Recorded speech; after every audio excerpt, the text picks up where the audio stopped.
Baik, Assalamualaikum warahmatullahi wabarakatuh. Apa kabar teman-teman semuanya? Semoga teman-teman hari ini dalam keadaan sehat.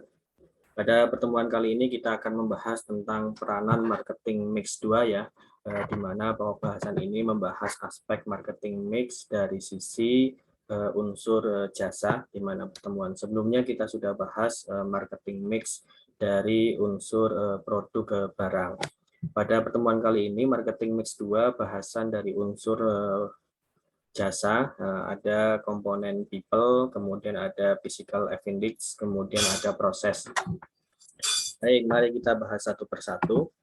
Yang pertama, aspek dari marketing mix unsur jasa ada people, yang mana bahwa people ini merupakan semua pelaku yang memainkan peranan dalam penyajian jasa ataupun produk sehingga mempengaruhi pembelian. Ini berdasarkan penelitian dari Ratih ya, sebuah penelitian. Kemudian juga ada dari Lupiyoadi yang menyatakan bahwa unsur people di dalam pemasaran sektor jasa itu merupakan orang yang berfungsi sebagai penyedia jasa yang sangat mempengaruhi kualitas jasa yang diberikan.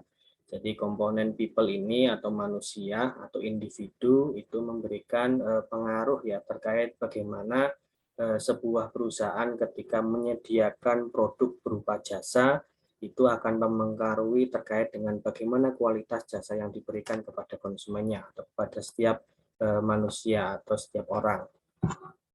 Kemudian di dalam unsur people ketika melakukan sebuah manajemen pemasaran terdapat faktor-faktor yang meningkatkan kualitas SDM dalam aspek pemasaran, terutama bagaimana SDM di perusahaan ketika melakukan pelayanan jasa atau menghadirkan produk berupa jasa itu harus diperhatikan untuk agar kualitas itu menjadi baik ketika diterima oleh setiap individu, setiap orang atau setiap konsumen terutama.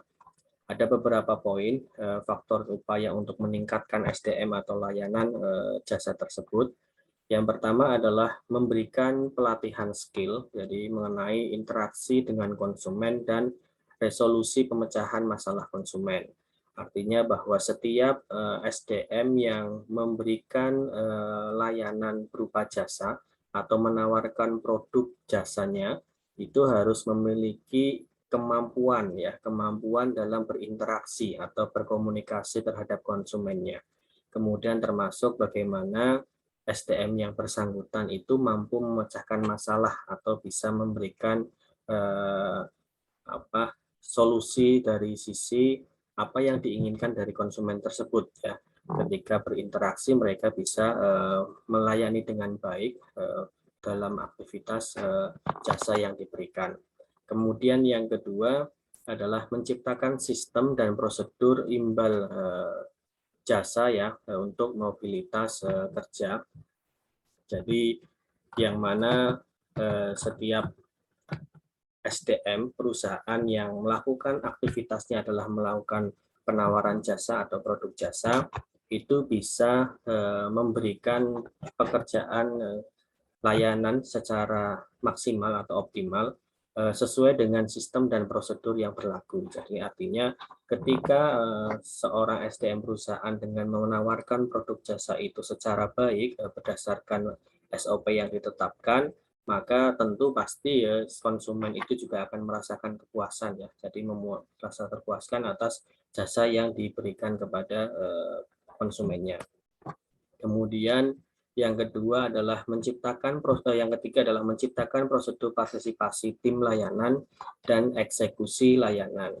Jadi setiap SDM perusahaan jasa bagi SDM-nya itu harus berpartisipasi aktif ya kepada setiap konsumen atau responsif dengan beberapa kerja tim ya ketika melakukan pelayanan terhadap konsumennya. Atau misalnya kalau di sektor perbankan di mana layanan jasa itu ditawarkan kepada nasabah, maka secara otomatis setiap SDM di perbankan itu menghadirkan layanan yang optimal kepada nasabahnya. Kemudian yang keempat, untuk meningkatkan kualitas SDM, maka meningkatkan ketertarikan norma-norma religius dan objektif yang bersifat universal. Artinya bahwa setiap SDM yang menghadirkan layanan jasa harus mengedepankan prinsip profesionalisme ya. Prinsip profesionalisme mengedepankan prinsip-prinsip etika, kemudian prinsip religius, di mana aturan dalam proses pemberian jasa itu bersifat profesional atau kompeten dalam menghadirkan layanan kepada nasabahnya. Kemudian juga tidak membedakan antara individu satu atau konsumen satu dengan yang lainnya atau nasabah satu dengan yang lainnya. Jadi mengedepankan norma-norma yang ditetapkan secara prosedural atau secara aturan yang ditetapkan oleh perusahaan maupun dari pribadi atau karakter setiap SDM yang menawarkan jasa tersebut. Itu beberapa upaya ya untuk meningkatkan kualitas SDM dari aspek pemasaran, terutama dari unsur jasa. Kemudian dari unsur people atau manusia itu sendiri, menurut penelitiannya Ratih, terdapat dua unsur ya yang menjadi prioritas ketika individu atau orang itu memiliki pengaruh dominan ketika merasakan bagaimana perusahaan itu memberikan layanan terbaik kepada konsumennya. Jadi ketika aktivitas pemasaran itu dilakukan, maka sinergi antara perusahaan dengan orang atau dengan individu itu memberikan kontribusi, artinya bahwa harus ada kolaborasi antara kedua belah pihak, di mana kedua elemen ini menjadi penting karena nanti akan mempengaruhi kinerja, kemudian persepsi, kemudian juga termasuk bagaimana menilai terhadap SDM maupun terhadap perusahaan tersebut. Ada dua unsur di dalam people yang perlu diperhatikan ketika memberikan manajemen pemasaran terhadap setiap pihak. Yang pertama adalah service people, bagaimana setiap perusahaan itu menciptakan optimalisasi layanan yang terbaik, atau dalam bahasa di aspek pelayanan itu ada pelayanan prima ya, bagaimana pelayanan prima harus diberikan kepada setiap konsumennya atau setiap individu, apalagi di perbankan ya, itu ada istilah pelayanan prima dengan ketentuan 5S ya, senyum, sapa, santun, dan seterusnya, itu yang dikedepankan biasanya di beberapa perusahaan yang menghadirkan layanan jasa. Kemudian juga unsur dari customer ya, bagaimana setiap perusahaan ketika menawarkan jasa atau melayani jasa atau produk jasanya itu harus bukan selektif tapi responsif ya, harus responsif terhadap atau care terhadap customernya. Seperti tadi secara komunikasi mereka memiliki kemampuan yang baik untuk menghadirkan interaksi yang membuat nasabah atau konsumen itu nyaman mengetahui informasi dari produk dan seterusnya. Itu menjadi perhatian penting ketika perusahaan ingin memasarkan produknya dari sektor atau dari aspek jasa. Kemudian yang berikutnya, unsur dari marketing mix yang aspek jasa ada physical evidence. Ini merupakan bukti fisik jasa meliputi semua aspek fasilitas fisik organisasi dan juga bentuk komunikasi yang berwujud. Jadi artinya bahwa ketika individu itu menyajikan layanan atau jasa atau produk jasanya, itu bisa dirasakan dengan baik oleh konsumennya, atau bisa mudah dinilai atau dirasakan terhadap konsumennya. Kemudian menurut Fandi Ciptono bahwa di dalam physical evidence itu atau merupakan desain fasilitas fisik yang menjadi peran utama dalam proses sosialisasi konsep tentang tujuan perusahaan untuk mengkomunikasikan komunikasi dalam norma, kemudian nilai, peran, perilaku, dan pola hubungan antara karyawan dan konsumen.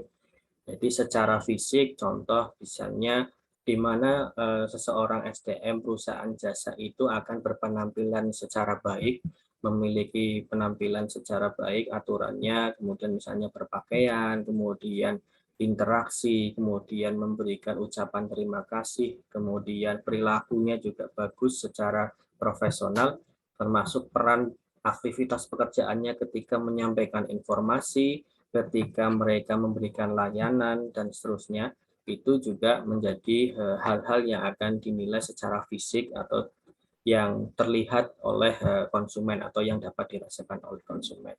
Itu komponen dari sisi physical evidence. Kemudian dalam rangka upaya untuk mewujudkan bagaimana meningkatkan layanan terutama di sektor jasa ini, ada cara lingkungan pelayanan untuk mempengaruhi perilaku pembeli. Artinya seorang manajer perusahaan pemasaran atau seorang manajer pemasaran itu dapat menciptakan layanan yang baik untuk meningkatkan untuk memberikan penetrasi bagi para nasabah atau konsumen atau individu untuk melakukan pembelian atau keputusan pembelian atau untuk melakukan pemilihan terhadap jasa yang dipilih tersebut. Ada 3 komponen, yang pertama atau 3 langkah yang bisa dilakukan.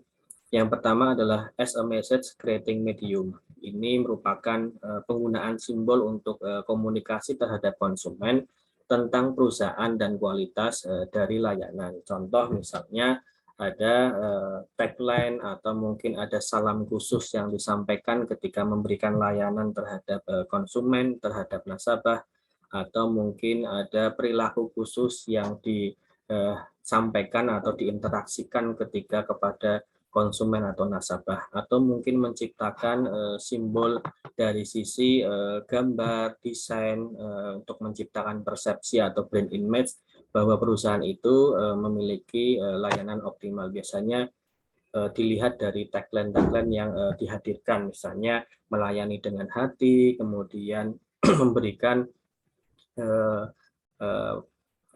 aktivitas jasa secara baik, kemudian mungkin kami memberikan perhatian penuh, dan setelah itu beberapa contoh tagline yang berdasarkan simbol-simbol komunikasi tadi.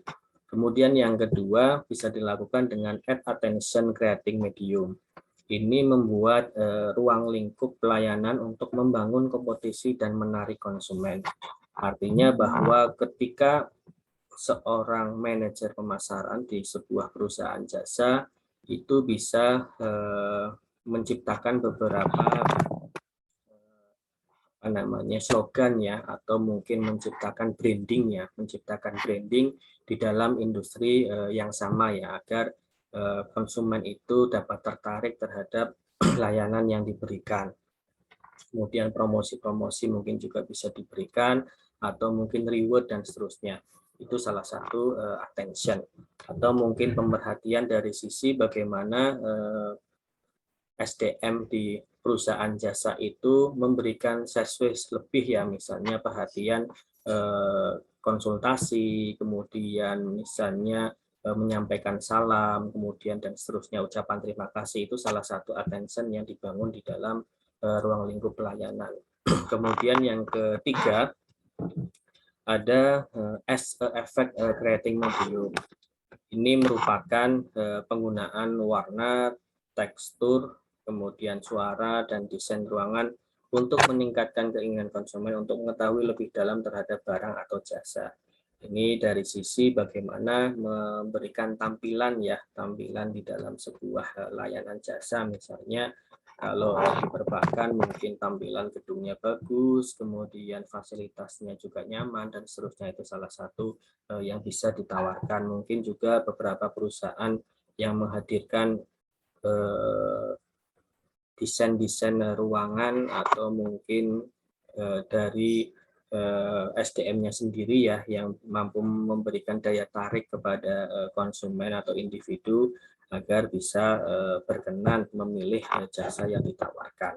Itu beberapa faktor atau upaya gimana bagi perusahaan untuk meningkatkan tadi bahwa setiap individu mampu melakukan keputusan pemilihan dari aspek jasa tersebut. Kemudian yang ketiga dari aspek proses, ini merupakan hal yang utama juga ketika melakukan pelayanan, bahwa setiap layanan itu harus berkelanjutan secara stabil ya, artinya mutu layanan itu harus sesuai dengan standar yang ditentukan. Jangan sampai ketika memberikan layanan jasa pada hari ini bagus, pada hari berikutnya kurang memuaskan kepada konsumennya. Maka dalam hal ini komponen unsur proses di dalam aktivitas perusahaan jasa menjadi bagian penting ya, di mana menurut Kotler, proses mencakup bagaimana cara perusahaan melayani permintaan setiap konsumennya, mulai dari konsumen memesan order hingga akhirnya mereka mendapatkan atau menerima apa yang diinginkan. Artinya bahwa proses ini harus sesuai dengan SOP yang ditetapkan. Bagaimana ketika memberikan layanan terhadap konsumennya atau terhadap nasabah. Biasanya kalau di industri perbankan atau di lembaga keuangan, ketika SDM bank itu memberikan layanan kepada nasabahnya, pasti ya akan memberikan prosedur layanan secara baik. Misalnya dari awal bertemu menyampaikan salam, kemudian sampai ada interaksi secara baik, kemudian setelah selesai kemudian nanti ada ucapan terima kasih, kemudian juga mungkin ada beberapa doa yang disampaikan, semoga lancar dan seterusnya, itu menjadi bagian proses untuk meningkatkan layanan dari sisi jasa. Kemudian proses juga dalam pemasaran bermakna keseluruhan sistem yang berlangsung dalam penyelenggaraan jasa yang dapat memberikan kepuasan kepada penggunanya. Jadi aspek proses ini di dalam layanan jasa, ketika layanan itu diberikan secara optimal pada akhirnya atau dampaknya secara berkelanjutan, itu banyak atau individu atau konsumen merasakan kepuasan dengan baik. Dan pasti saya yakin di mana perusahaan jasa menghadirkan layanan secara optimal atau prima tadi, mereka akan puas atau akan setia terhadap perusahaan tersebut. Kemudian yang berikutnya, untuk menghadirkan layanan jasa terutama dalam proses pemberian jasa secara optimal, ini terdapat penetapan standar dan operasi jasa berbasis pada konsumen. Jadi harus ada ketentuan standar dan operasional secara aturannya atau SOP yang ditetapkan bagaimana ketika melayani konsumen tersebut. Yang pertama adalah Hard Customer Defined Standard. Ini merupakan aktivitas bagaimana SDM perusahaan jasa melibatkan konsumen atau merespon keinginan konsumen dalam menjamin kecepatan dan ketepatan waktu dalam hal perusahaan menyampaikan produk, kemudian mengenai pengaduan dan menjawab pertanyaan ke dalam standar operasi dan prosedur. Artinya Hard Customer Defined Standard ini setiap SDM perusahaan jasa harus menjalankan aktivitas pekerjaan layanan tersebut sesuai dengan SOP yang sudah ditetapkan atau standar layanan yang sudah ditetapkan oleh perusahaan tersebut. Contoh di industri perbankan atau di lembaga keuangan pasti sudah ada standar SOP layanan yang harus diberikan ya. Bagaimana ketika nasabah itu datang ke bank dari mulai awal pintu masuk sampai ke SDM inti yang ada di dalam ya, apalagi customer service, bagaimana merespon, kemudian memberikan layanan secara baik, menyampaikan hal apapun yang bisa memberikan informasi kepada nasabahnya. Kemudian yang kedua, ada Soft Customer Defined Standard. Ini merupakan bagaimana seorang manajer pemasaran atau di aspek perusahaan jasa akan melakukan pemilihannya atau tidak semua konsumen menjadi prioritas dalam menentukan waktu, perhitungan, dan lain-lain. Konsumen hanya memberikan data atau dokumen tidak secara langsung terlibat. Jadi artinya bahwa biasanya perusahaan jasa ini akan menentukan ya bagaimana layanan yang diberikan oleh pihak SDM perusahaan tersebut. Jadi ada beberapa perusahaan jasa ya yang biasanya memiliki klasifikasi prioritas terhadap layanannya. Biasanya mungkin kalau ada yang member, ada yang tidak member dan seterusnya, itu salah satu contoh di dalam Soft Customer Defined Standard. Jadi ada perbedaan prioritas konsumen ketika melakukan layanan itu dari sisi soft customer defect standard.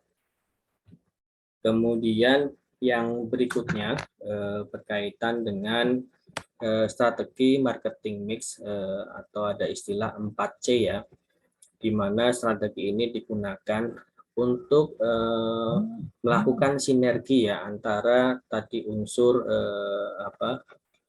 di dalam aktivitas marketing mix ada 4P maupun ada 7P ya, atau tambahannya 3P tadi, ada people, kemudian physical advantage dan proses. Untuk kali ini perusahaan ketika melakukan strategi pemasarannya bisa melakukan marketing mix dengan strategi 4C. 4C itu ada customer solution, ada consumer cost, ada communication, dan ada convenience. Strategi ini digunakan atau dilakukan bagi seorang manajer pemasaran ketika dalam tanda kutip untuk menghadapi mungkin permasalahan atau hambatan yang terjadi dalam manajemen pemasaran perusahaan, baik itu perusahaan jasa maupun produk ya, atau produk barang. Kita lihat satu persatu. Yang pertama ada customer solution, di mana perusahaan harus memberikan solusi kepada konsumennya terhadap produk yang ditawarkan. Maka ada beberapa hal yang harus menjadi perhatian penting bagi perusahaan untuk menghadirkan solusi bagi konsumennya. Yang pertama, satu, bahwa perusahaan harus menciptakan produk atau ketika produk itu ditawarkan kepada konsumen atau pasar harus memiliki competitive advantage, atau produk itu memiliki keunggulan bersaing ya, atau memiliki keunggulan dibandingkan dengan perusahaan-perusahaan lain. Jadi ketika konsumen membutuhkan produk yang terbaik, maka perusahaan itu mampu memenuhi kebutuhan atau memberikan solusi tadi, ada produk yang lebih unggul atau lebih bagus dibandingkan persaingan. Atau artinya bahwa produk itu memiliki competitive advantage atau keunggulan kompetitif dibandingkan para pesaing. Kemudian yang kedua, bahwa perusahaan itu harus memiliki segmen dan target mana yang hendak dituju, atau mungkin ada target prioritas konsumennya atau segmentasi pasarnya.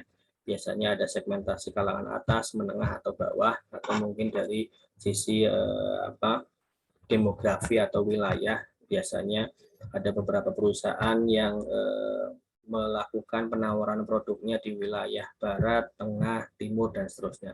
Itu termasuk menjadi bagian penting ketika menghadirkan solusi bagi konsumennya. Kemudian yang ketiga, mengetahui kebutuhan dan keinginan mereka atau konsumen tersebut. Jadi perusahaan ketika menawarkan produk, barang, atau jasa harus mengetahui apa yang dibutuhkan dari konsumen atau apa yang diinginkan oleh konsumen tersebut, atau need and want ya, yang harus bisa disampaikan. Maka tidak heran bagi beberapa perusahaan ketika menghasilkan produk atau biasanya barang ya, atau mungkin jasa pun pasti akan ada pengaduan konsumen atau customer care ya, bagaimana mereka bisa memberikan keluhan atau melakukan kritik dan saran untuk pengembangan produk yang dihasilkan oleh perusahaan tersebut. Kemudian yang keempat, mempunyai main value dari produk atau layanan karena itu dianggap penting oleh pelanggan ya. Jadi setiap produk baik barang maupun jasa itu harus memiliki nilai ya. Artinya nilai ini dari sisi bagaimana setiap konsumen itu merasakan artinya puas terhadap produknya ya, atau mutu produk tersebut itu bisa baik dirasakan atau diterima oleh setiap konsumen, baik itu produk jasa maupun barang. Ini menjadi perhatian penting. Jadi jangan sampai ketika perusahaan menghadirkan atau menawarkan produk, mereka tidak merasa puas atau tidak merasakan mutu yang baik dari produk barang maupun jasa yang ditawarkan oleh perusahaan. Itu strategi yang yang bisa memberikan solusi bagi konsumen ketika perusahaan menawarkan jasa atau barang ya terhadap konsumennya. Kemudian yang kedua dari aspek customer cost. Ini berkaitan dengan penentuan biaya ya atau harga. Jadi perusahaan ketika menentukan harga bagi konsumennya harus memperhatikan beberapa hal. Yang pertama adalah harga yang ditawarkan harus masuk akal dan terjangkau oleh konsumen. Jadi ketika menentukan harga juga harus masuk akal dan terjangkau, harus sesuai atau bersifat wajar. Kemudian yang kedua, ketika menentukan harga, maka perusahaan harus mendapatkan untung. Jadi ketika perusahaan menghasilkan sebuah produk atau menawarkan produk barang atau jasa, maka harga itu bisa memberikan keuntungan bagi perusahaan atau penentuan harga itu bisa ada keuntungan yang diperoleh. Kemudian yang ketiga itu mengetahui atau perusahaan mengetahui pertimbangan konsumen yang menginginkan dan tidak menginginkan produk tersebut ya. Jadi harus melakukan analisa kenapa ada beberapa konsumen atau individu yang memang tertarik atau menginginkan produk itu, kemudian ada juga yang tidak menginginkan produk itu. Harus mengetahui bagaimana konsumen atau alasan konsumen, maka perusahaan harus melakukan analisa faktor apa saja sih yang membuat mereka tertarik atau menginginkan produk itu, kemudian faktor apa saja yang membuat mereka tidak tertarik terhadap produk tersebut. Itu menjadi perhatian penting ketika dalam menentukan aspek biaya ya atau cost tadi terhadap konsumennya. Kemudian yang keempat adalah perusahaan mengetahui nilai dari produk tersebut yang dianggap penting oleh pelanggan. Jadi artinya bahwa produk itu akan pasti dimanfaatkan atau pasti akan dibeli atau diburu atau akan dicari lah oleh pelanggannya atau konsumennya. Jadi setiap pihak perusahaan yang memproduksi barang atau jasa harus memiliki nilai ya bahwa barang tersebut atau jasa tersebut juga bagian penting di dalam setiap konsumennya atau pelanggannya. Contoh seperti kemarin ada kelangkaan minyak ya, bahwa minyak sebagai konsumsi utama di kehidupan sehari-hari konsumen, maka itu dianggap penting ya, maka berapapun harganya mereka tetap akan membeli. Jadi itu menunjukkan ada nilai di dalam produk tersebut karena dianggap penting atau berapapun harganya mereka pasti akan mengkonsumsi atau membutuhkan barang tersebut. Itu faktor dari sisi customer cost. Kemudian yang ketiga dari sisi communication atau komunikasi ya. Ini dilihat bagaimana perusahaan harus dapat melakukan komunikasi secara baik terhadap produk yang ditawarkan. Jadi SDM atau perusahaan ketika menawarkan produk itu harus mengkomunikasikan atau dapat menjelaskan bahwa produk ini memiliki manfaat yang baik bagi konsumen atau bagi individu. Contoh misalnya di mana aktivitas pemasaran yang berjalan ya saat ini bukan hanya menawarkan untuk membeli produk, tapi juga mengedukasi ya. Beberapa iklan atau promosi yang dihadirkan juga memberikan unsur edukasi. Contohnya misalnya kalau ada produk minuman jahe merah, beberapa perusahaan biasanya akan melakukan promosi secara edukasi dari sisi apa manfaat produk itu, kemudian bagaimana ketika yang bersangkutan atau individu ketika mengkonsumsi produk tersebut dan seterusnya. Itu bagian dari pemasaran secara edukasi. Itu salah satu unsur penting mengkomunikasikan atau menjelaskan pentingnya dari suatu produk kepada konsumen. Kemudian yang kedua, konsumen ingin mengetahui lebih jauh dengan produk tersebut.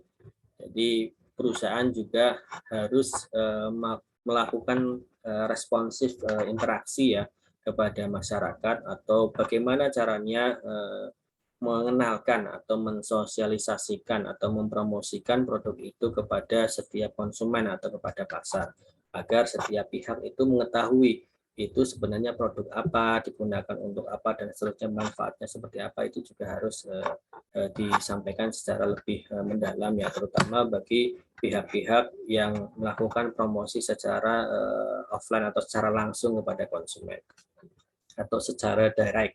Kemudian yang ketiga, menemukan bentuk komunikasi yang bisa membuat konsumen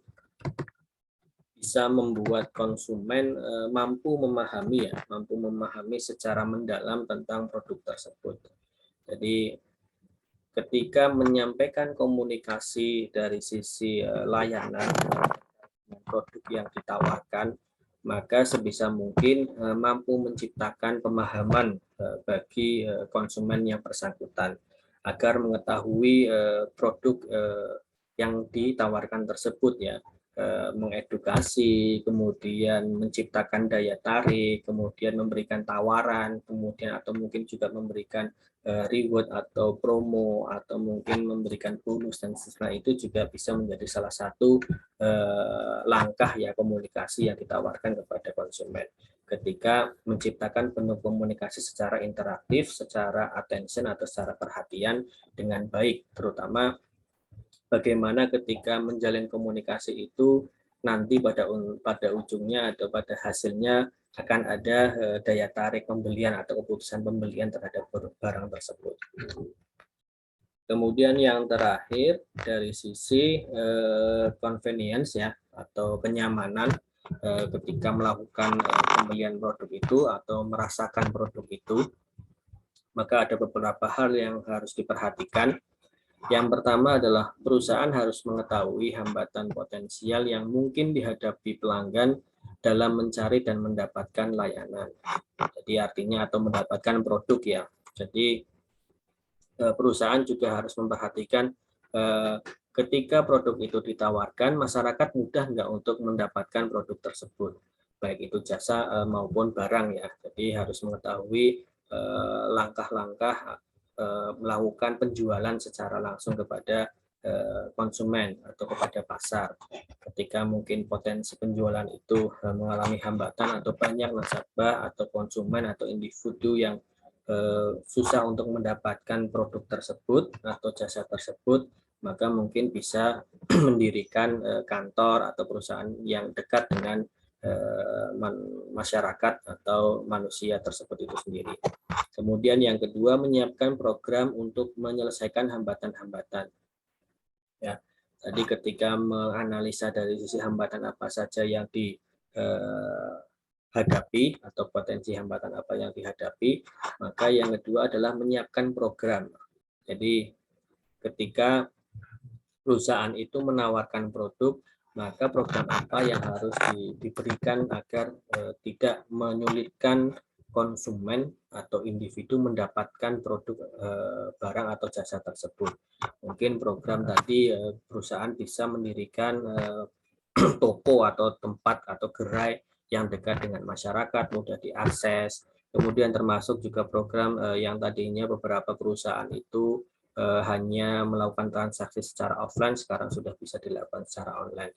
Termasuk juga program kerjasama dengan berbagai mitra, ekspedisi, dan seterusnya. Itu juga salah satu upaya menyelesaikan hambatan tadi ya, kenyamanan untuk melakukan transaksi atau bagaimana konsumen itu mendapatkan atau mencari produk yang diinginkan atau yang dibutuhkan. Kemudian yang ketiga, menangkap kebutuhan penting yang membuat konsumen itu merasa enjoy dengan produk dan layanan perusahaan. Jadi setiap perusahaan juga harus memberikan rasa nyaman ya, atau rasa puas terhadap produk yang ditawarkan tersebut ya. Jadi ketika merasakan sebuah produk ya, misalnya makanan lah misalnya, kualitas makanan yang dirasakan pada misalnya periode ini harusnya sama dengan produk makanan yang dirasakan pada periode berikutnya atau periode sebelumnya, atau ada stabilitas mutu yang ditawarkan atau yang diberikan kepada konsumennya. Jangan sampai mutu atau layanan yang diberikan itu berbeda atau ada pengurangan kualitas ya, pengurangan kualitas terhadap produk yang ditawarkan, sehingga nanti akan berdampak tadi kenyamanan dari atau bahwa konsumen merasa ada sesuatu yang kurang membuat mereka puas karena ada tadi kekurangan terutama standar operating prosedur dalam memberikan hasil produk maupun layanan secara jasa. Itu beberapa hal yang dapat diperhatikan ketika memberikan convenience atau kenyamanan terhadap produk yang ditawarkan oleh konsumen atau pasar. Baik, mungkin itu yang dapat saya sampaikan teman-teman sekalian pada pertemuan hari ini. Nanti kalau ada pertanyaan, silakan bisa ditanyakan ya melalui chat di forum Siakat. Silakan, nanti insya Allah akan saya jawab. Jadi pada prinsipnya bahwa setiap perusahaan ketika menghadirkan layanan atau aspek jasa, tadi memperhatikan satu unsur people atau individu atau konsumen atau nasabahnya secara baik terkait dengan kebutuhan dan keinginannya, termasuk proses bagaimana proses itu harus dijalankan sesuai dengan standar dan operasional secara aturan yang ada di perusahaan tersebut ketika memberikan layanan. Kemudian yang ketiga adalah physical evidence, bagaimana perusahaan itu menampilkan desain layanan, baik itu secara penampilan SDM, kemudian secara penampilan layanan yang diberikan, atau ketika layanan itu berjalan atau berproses, sehingga masyarakat akan menciptakan persepsi secara baik terhadap perusahaan tersebut. Sehingga nanti akan ada branding ya, branding terhadap perusahaan tersebut, bahwa oh layanan perusahaan itu secara baik atau secara optimal dijalankan, dan pasti konsumen merasakan kepuasan dan akan berlanjut memanfaatkan layanan jasa perusahaan tersebut. Kemudian yang berikutnya dari sisi strategi marketing mix, bagaimana menerapkan solusi atau memberikan manfaat yang baik kepada konsumennya, maka perusahaan bisa menggunakan 4 tahapan. Ada unsur customer solution, bagaimana memberikan solusi kepada konsumennya terhadap kebutuhan dan keinginan yang diinginkan. Kedua adalah customer cost, bagaimana perusahaan itu juga harus memperhatikan penentuan biaya atau harga terhadap setiap produk, barang, atau layanan yang ditawarkan. Kemudian yang ketiga adalah bagaimana perusahaan itu menciptakan interaksi atau komunikasi secara baik, menyampaikan informasi produk yang ditawarkan, baik barang maupun jasa, kemudian juga menginformasikan pengenalan produk tersebut, kegunaan produk tersebut, manfaat, kemudian sampai nanti bisa menciptakan daya tarik dan daya beli kepada konsumennya. Kemudian yang keempat, ada convenience, di mana perusahaan juga harus menciptakan kenyamanan bahwa setiap konsumen atau individu ketika memanfaatkan atau menggunakan produk, barang, atau jasa, mereka merasa nyaman atau percaya bahwa produk itu memiliki kualitas atau mutu yang baik, sehingga mereka akan setia dan loyal terhadap produk dari perusahaan tersebut. Baik teman-teman sekalian, itu yang dapat saya sampaikan. Nanti kalau ada pertanyaan atau ada hal yang belum jelas bisa ditanyakan di forum chat Siakat. Itu saja yang dapat saya sampaikan berkaitan dengan materi perkuliahan hari ini tentang bahasan marketing mix 2 dari aspek unsur jasa, dan tadi ada strategi marketing mix penerapan 4C ya, yang harus bisa menjadi perhatian penting bagi perusahaan terutama manajer pemasaran untuk menghasilkan layanan atau produk yang baik terhadap konsumen atau pasar. Saya akhiri untuk pertemuan hari ini. Terima kasih atas waktu dan perhatian teman-teman sekalian. Sampai ketemu lagi di pertemuan berikutnya. Salam sehat selalu. Wassalamualaikum warahmatullahi wabarakatuh.